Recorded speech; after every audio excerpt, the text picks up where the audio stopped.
வணக்கம். வணிகம் வசப்படும் நிகழ்ச்சி. வணக்கம், நான் சந்திரன் சென்னையில இருந்து பேசுறேன் சார். சொல்லுங்க சார், உங்க கேள்வி என்ன சார்?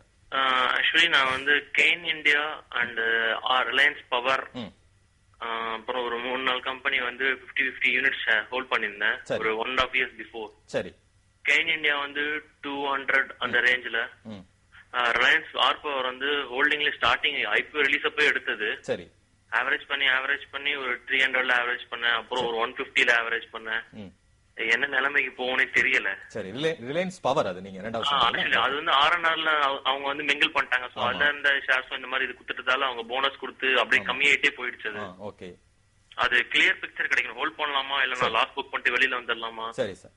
நீங்க கெயின் இந்தியாவும் கேட்கணும். நீங்க நீண்ட கால முதலீட்டாளரா சார் நீங்க? ஆமா சார், ஆக்சுவலா லாங் டர்ம் தான். மினிமம் 3 years பாப்பேன். அட்லீஸ்ட் ஒரு 20-30% எக்ஸிட் ஆயிடும். சரி சார், காத்துருங்க சார். நிபுணர் சார்ட்ட இப்ப அதை கேட்டுடுவோம் சார். அந்த Cairn India and R Power கேக்குறாரு. கெயின் இந்தியா ரொம்ப நல்ல கம்பெனி. இப்ப வந்து நல்லபடியா மேல ஏறிட்டு இருக்கு. பெட்ரோல் விலை எல்லாம் ஏறறனால கெயின் இந்தியா ஓரளவுக்கு நல்லா போயிட்டு இருக்கு. அது எண்ணெய் நிறுவனமா சார்? அது எண்ணெய் நிறுவனம். அண்ட் ஆர் பவரை பொறுத்த வரைக்கும் இப்ப வந்து நெகட்டிவ்ல இருக்கு. அது ட்ரெண்ட் வந்து நெகட்டிவ்ல தான் இருக்கு. அண்ட் நீங்க வந்து ஒரு 2 மாசத்துக்கு முன்னாடி அதை வந்து எக்ஸிட் பண்ணிருக்க வேண்டியது. இப்ப எக்ஸாக்ட் சார்ட் வந்து நீங்க பாருங்க. ஆர் பவர் வந்து இப்போதைக்கு அவங்களோட எந்த விதமான பிசினஸும் வந்து பாசிட்டிவா இல்ல. அவங்க வந்து பவர் செக்டர்ல இருக்கிறாங்க. பவர் செக்டர்ல அவங்களுக்கு வந்து கோல் ஷார்டேஜ் இருக்கு, பிளஸ் கேஸ் ஷார்டேஜ்ல இருக்காங்க அவங்க. ஸோ இப்போதைக்கு ஆர் பவரை பொறுத்த வரைக்கும் நெகட்டிவ்ல தான் இருக்கு. அண்ட் என்னைக்குமே வந்து நீங்க லாங் டர்ம் இன்வெஸ்டரா இருந்தாலும் மார்க்கெட் உச்சத்துல இருக்கும்போது எப்பயுமே வந்து எக்ஸிட் பண்ணிடுங்க. நீங்க வந்து மறுபடி கீழே பாட்டம் அவுட் ஆகும்போது நீங்க வந்து என்டர் பண்ணுங்க, அதான் பெட்டர். இல்ல வெயிட் பண்ணிட்டு பாட்டம்ல வந்து ஆவரேஜ் பண்ணீங்க. சரி சார். அப்ப ஒரு நீண்ட கால முதலீட்டாளராக இருக்கும்போது இந்த ஆலோசனை தான் அவருக்கு மிகச்சரியா இருக்கும் இல்லையா சார்? பட் அந்த ஆர் பவர்ங்கிறது வந்து உற்பத்தி தொடங்கிட்டாங்களா சார்? அவங்க உற்பத்தி தொடங்கிட்டாங்க, ஆனா நிறைய ப்ராஜெக்ட்ஸ் அவங்களுக்கு க்ளோஸ் பண்ணிருக்காங்க. மெயின்லி பிகாஸ் ஆஃப் கோல் ஷார்டேஜ்னால. அண்ட் ரிலையன்ஸ்ல இருந்து அவங்களுக்கு வந்து கேஸ் கனெக்ஷன், இது நேச்சுரல் கேஸ் வந்து இது கொடுக்க வந்தாங்க. It was more of power based, gas based power production இருந்துச்சு. இப்ப ரிலையன்ஸ்ல வந்து கேஸ் ப்ரொடக்ஷன் கம்மி ஆயிடுச்சு, less than 60% ஆயிடுச்சு. அவங்க வந்து கட் பண்ணதுல ஆர் பவரும் கட் ஆயிருக்கும். அது கொடுக்க வேண்டிய கேஸ் வந்து கட் ஆயிருக்கு. மிக தெளிவா சொன்னீங்க சார். இன்னொரு நேயர் பாத்துருவோம். வணக்கம், வணிகம் வசப்படும் நிகழ்ச்சி. வணக்கம் சார். சொல்லுங்க சார், உங்க பெயர் சொல்லுங்க சார். ராஜா சார், உறுதிப்படுத்தி பேசுறேன் சார். சொல்லுங்க சார், உங்க கேள்வி என்ன சார்? என் தம்பி வந்து ஒரு பேர்லெஸ் ஒரு பாலிசி போட்டிருந்தாங்க சார். ஓகே. அது வந்து 5 வருஷம் முடிஞ்சு போச்சுங்க சார். சரி. ஆனா இப்போ என் தம்பி வந்து இப்ப இங்க சவுதி போயிட்டாங்க சார். இங்க இல்லைங்க. சரி. இப்ப செக் வந்துச்சு, செக் நான் வாங்கணும். சரி. ஆனா அவங்க வந்து பேங்க்ல அக்கௌண்ட் நம்பர் கேக்குறாங்க சார். அவங்க செக் வாங்குறதுக்கு அக்கௌண்ட் நம்பர் கேக்குறாங்க. என் தம்பி அக்கி வந்து பாஸ்புக் எதுவுமே இல்லைங்க சார். சரி. எப்படி சார் அந்த செக் எப்படி சார் வாங்குறது? இப்போ நீங்க இன்சூரன்ஸ் போட்டிருந்தீங்க, அந்த பணம் செக் உங்களுக்கு திரும்பி வந்துருச்சு. வந்துச்சு. ஆமா சார், 5 வருஷம் மிஷின் ஆச்சு வந்துச்சு. உங்க தம்பி பெயரில் இருக்கிறது, ஆனா அவருக்கு அக்கௌண்டே இல்லையா இங்க? அவன் தம்பி இல்ல சார், தம்பி சவுதிக்கு போயிட்டான் சார். அது சரி, அவர் பெயர்ல அங்க அக்கௌண்ட் இல்லையா? உங்களுக்கு வங்கியில அக்கௌண்ட் இல்லையா? ஆமாங்க, அக்கௌண்ட் இல்லைங்க சார். என்ன சார் எப்படி சார் வாங்குறது? இருக்கணும். சரி, நிபுணர் சார்ட்ட இதை கேட்டு பாத்துருவோம். அக்கௌண்ட் இருந்தா ஒழிய அது வந்து மெச்சூரிட்டி பண்ண முடியாது. செக் வந்திருக்கும், ஆனா நீங்க வந்து இது பண்ணலாம்.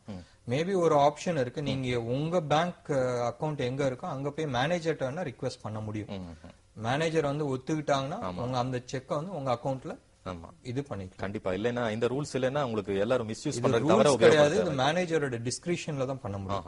மேனேஜர் ஓகே இவங்க வந்து ஒத்துப்பாங்கன்ற மாதிரி இருந்தானா அவங்க பண்ணிக்கலாம். இவருடைய அக்கௌண்ட்ல கூட பண்ண வாய்ப்பு இருக்கு, பண்ணலாம், சான்சஸ் இருக்கு. பட் ஆஸ் சச் ரூல்ஸ்னு எடுத்துக்கிட்டா இது பண்ண முடியாது. ஓகே. சரி சார், நம்ம அடுத்த நேயர் பார்க்கலாம். வணக்கம், வணிகம் வசப்படும் நிகழ்ச்சி. சொல்லுங்க சார். வணக்கம் சார். வணக்கம், சொல்லுங்க உங்க பெயர் சொல்லுங்க மேடம். என் பேரு சஹயலதா. மேடம், ஒரு சின்ன ரிக்வெஸ்ட், நீங்க உங்க டிவி வால்யூம் குறைச்சிடுங்க, அப்பதான் நீங்க பேசுறது தெளிவா கேட்கும். கேள்வி கொஞ்சம் குறைச்சிட்டு பேசுங்க. ஓகே.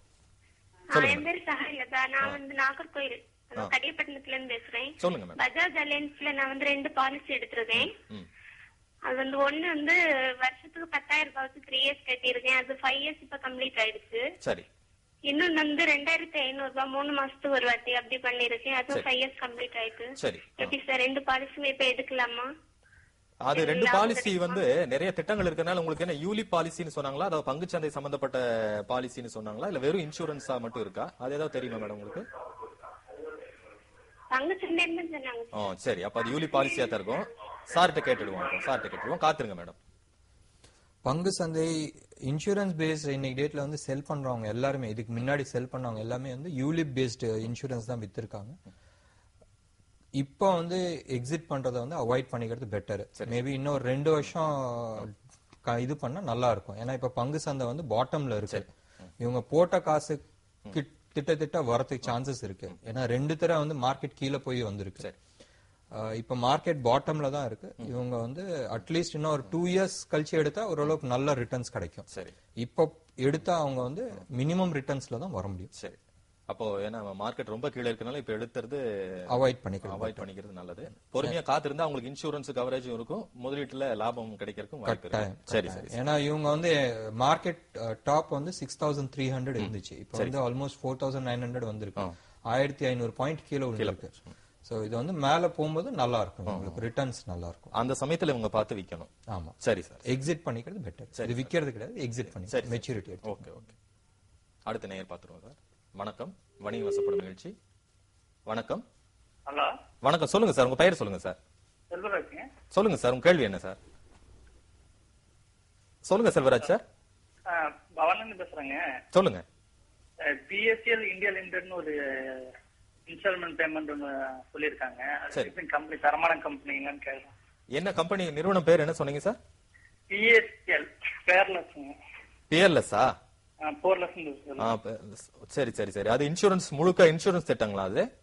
இல்ல, மந்த்லி பேமெண்ட் 6.5 வருஷம் 5.5 வருஷம். சரி. அது இன்சூரன்ஸ் கவரேஜ் இருக்கா, பங்குச்சந்தை முதலீடு மாதிரி இருக்கா? இன்சூரன்ஸ் கவரேஜ் இருக்குங்க. சரி சரி. நான் நிபுணர்கிட்ட கேட்டு பாத்துருவோம். பியர்லெஸ்ங்கற ஒரு பியர்லெஸ் வந்து one of the oldest private insurance company ரொம்ப நல்ல கம்பெனி. பட் அகெயின் இன்வெஸ்ட்மெண்ட் பண்றது வந்து எந்த பேசிஸ்ல வந்து இன்வெஸ்ட்மெண்ட் பண்றாங்கிறது முக்கியம். நிறைய பேர் வந்து பங்கு சந்தை சொல்லிட்டு தான் உள்ள போறாங்க. பட் இன்சூரன்ஸ் பிளஸ் யூலிப் பேஸ்ல நீங்க என்டர் பண்ணீங்கன்னா அவாய்ட் பண்ணிக்கிறது பெட்டர். இது வந்து 2 ஸ்கீமையும் சேர்த்து உள்ள எடுத்துட்டு வந்திருக்காங்க. ஒன்னு வந்து பங்கு சந்தை as well as இன்சூரன்ஸ். முடிஞ்ச அளவுக்கு நீங்க வந்து தனித்தனியா வச்சுக்கிறது பெட்டர். இன்சூரன்ஸ் தனியா வச்சுங்க, இன்வெஸ்ட்மெண்ட்ன்றது தனியா வச்சுங்க. இன்சூரன்ஸ் வந்து இன்வெஸ்ட்மெண்ட் கிடையாது, அது வந்து நம்மளுக்கான பாதுகாப்பு தான். நம்ம இல்லாத பட்சத்துல குடும்பத்துக்கான இது. வேற இன்வெஸ்ட்மெண்ட்ன்றது நம்ம போட்ட காசுக்கு வந்து வருமானம் வரணும்ன்றது நம்ம எதிர்பார்க்கிறோம். அதை பொறுத்த வரைக்கும் மத்த ஸ்கீம்ஸ் எல்லாம் இருக்கு. லைக் இன்சூரன்ஸ்ல இன்வெஸ்ட் பண்ணலாம், இல்ல சேஃபா பண்ணணும்னு நினைச்சா எஃப்டில இன்வெஸ்ட் பண்ணிட்டு போலாம். ஏன்னா யூலிப் பேஸ்டு இதுல பண்ணா எப்படியா இருந்தாலும் 8ல இருந்து 10% மேல வராது.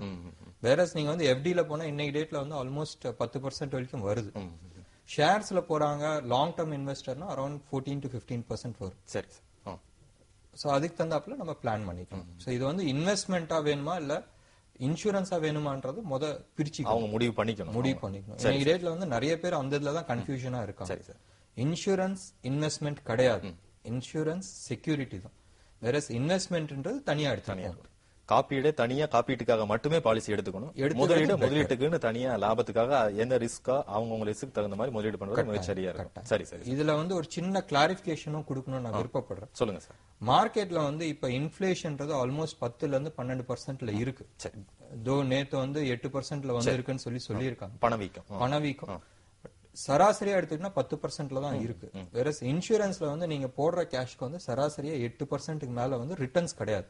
நீங்க வந்து லாங் டர்ம்ல எடுத்துக்கிட்டாலும் 8-10% மேல ரிட்டர்ன் கிடையாது.